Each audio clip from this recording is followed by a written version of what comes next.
15টা সুন্নত মুখস্থ রাখতে হবে। 1 নাম্বার সুন্নত ফজরের সালাত জামাতে পড়তে হবে। 2 নামাজ মুনাফিকদের কাছে সবচেয়ে কঠিন, একটা হচ্ছে ফজরের নামাজ আর একটা এশার নামাজ। 2 নাম্বার সুন্নাহ হচ্ছে আসওয়াক, মেসওয়াক করা। মাতফারাতুন লিল ফাম মারদাতুন লিররাব, মেসওয়াক করলে দাঁত পরিষ্কার থাকে, আল্লাহ খুশি হয়ে যায়। বিশ্বনবী বলেছেন, যদি আমার উম্মতের জন্য কষ্ট না হতো প্রত্যেক নামাজের আগে মেসওয়াক করা আমি ফরজ করে দিতাম। মেসওয়াক ছিল বিশ্বনবীর জীবনে শেষ আমল। এই মেসওয়াক করে বিশ্বনবী শেষ নিঃশ্বাস ত্যাগ করেছেন। বিশ্বনবী বলতেন, নি'মা সিওয়াকিয়াজ যাইতুন ফাইন্নাহু সিওয়াকি ওয়া সিওয়াকুল আম্বিয়া মিন ক্বাবলি। যাইতুনের ডালের মেসওয়াক কতই না ভালো, কারণ এটা দিয়ে আমিও মেসওয়াক করি, আমার আগে সব নবীরাই যাইতুনের ডাল দিয়ে মেসওয়াক করেছে। সুবহানাল্লাহ। 3 নাম্বার হচ্ছে দুহুন, তেল মালিশ করবেন। বিশ্বনবী যাইতুনের তেল চুলে আর গায়ে দিতেন। বিশ্বনবী বলতেন, ওয়াদাহিনু ফাইন্না ফিত তাদহিনে বারাকাত। তেল খাও, তেল দাও, তেল মালিশ করো, তেলের ভেতরে আল্লাহ বরকত ঢুকাইয়া দিছে। সুবহানাল্লাহ। 4 নম্বরে আত্তিব, জুমার দিনে সুগন্ধি লাগিয়ে যাওয়া সুন্নাত। বিশ্বনবী বলতেন, এই দুনিয়ার 3টা জিনিস আমার কাছে সবচাইতে প্রিয়। হুব্বিবা ইলাইয়া মিন দুনিয়াকুম সালাস। 1 হচ্ছে আন-নিসা, নারীদেরকে আমি পছন্দ করি। 2 হচ্ছে আত্তিব, সুগন্ধি লাগাতে আমি পছন্দ করি। বিশ্বনবীর কেউ সুগন্ধি হাদিয়া দিছে, বিশ্বনবী নেয় নাই, এরকম কোন ঘটনা ঘটে নাই। আল্লাহু আকবার।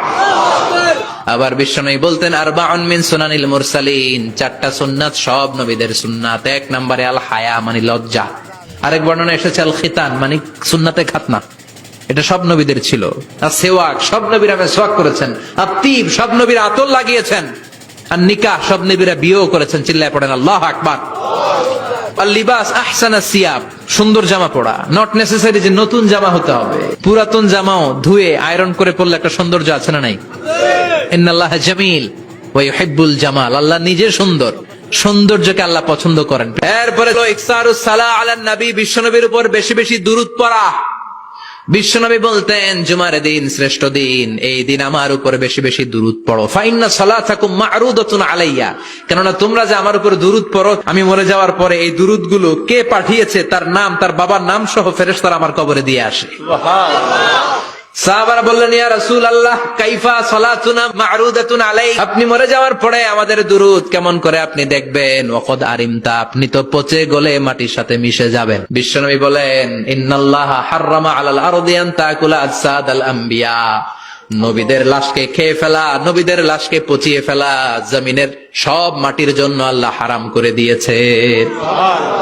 এরপরে বিশ্বনবী বলতেন, জুমার দিনে সূরাতুল কাহাফ পড়বা, কাহাফ পড়া সুন্নাহ। বিশ্বনবী বললেন, সূরাতুল কাহাফ যে তেলাওয়াত করবে ইয়াকুনু লাহু নূর, এই সূরাতুল কাহাফ কিয়ামতের দিন তার সামনে বিশাল একটা আলো হয়ে আসবে। এই আলো দিয়ে পুলসিরাত পার হয়ে ওই বান্দা জান্নাতের ভেতরে ঢুকে যাবে। আবার বিশ্বনবী বলেন, যারা সূরাতুল কাহাফের প্রথম 10 আয়াত তেলাওয়াত করবে জুমার দিন, শেষের 10 আয়াত যারা জুমার দিন তেলাওয়াত করবে, দাজ্জালের ফিতনা থেকে তাদেরকে মুক্ত রাখবে কে? আল্লাহ। এরপর আত-তাবকির ইলাল মসজিদ, মসজিদে আগে আগে যাওয়া সুন্নাত। আগে যিনি যাবে উনি কি পাবে? তারপরে গরু, তারপরে বকরি, তারপরে মুরগি, মুরগির পরে ডিম না আন্ডা? আন্ডা। আল মাশিউ আলাল ইকদাম, বিশ্বনবী বললেন, হেঁটে হেঁটে জুমার নামাজে যাওয়া সুন্নাহ। প্রতি কদমে কদমে আমলনামায় সওয়াব দিয়ে দিবে কে? আল্লাহ। এরপরে বিশ্বনবী বললেন, আদামু তাখাত্তি রিকাবান নাস, মানুষের ঘাড় ডিঙ্গিয়ে সামনে না যাওয়া সুন্নাহ। অনেকে জুমার দিন আসে, সবার শেষে বসতে চায় সামনে, এরকম ডাকাইত আছে না নাই? বিশ্বনবী জুমার খুতবা দিচ্ছেন, হঠাৎ এক সাহাবী সব সাহাবীর ঘাট ডিঙ্গিয়ে ডিঙ্গিয়ে সামনে আসতেছে বুলেটের মতো। বিশ্বনবী বললেন, থামো, এজেলেস, বসো মিয়া। ফাকাদ আযাইতা ওয়া আনাইতা, আসছো দেরি করে, আবার মুসল্লিদেরকে কষ্ট দিচ্ছ। যেখানে জায়গা পাবেন ওইখানে বসবেন, মানুষের ঘাট ডিঙ্গিয়ে সামনের কাতারে যাওয়া এটা ঠিক না। এরপরে বিশ্বনবী বললেন, দুখুলুল মসজিদে রাকাতাইন, জুমার নামাজের দিন মসজিদে ঢোকার পরে 2 রাকাত পড়া সুন্নাত। কয় রাকাত? 2 রাকাত। এরপরে বিশ্বনবী বললেন, ইনসাত, চুপ থেকে খুতবা শুনবা। তাহলে জুমার নামাজে কথা বলা যাবে না, কেউ কথা বললে চুপ করো, এই কথাটাও বলতে বিশ্বনবী নিষেধ করেছেন। চিল্লায় বলেন ঠিক কিনা? এরপরে মজার একটা কথা বিশ্বনবী বলেছেন, জুমার নামাজ পড়তে যেয়ে যদি কারো ঘুম আসে, জায়গা চেঞ্জ করে বসো।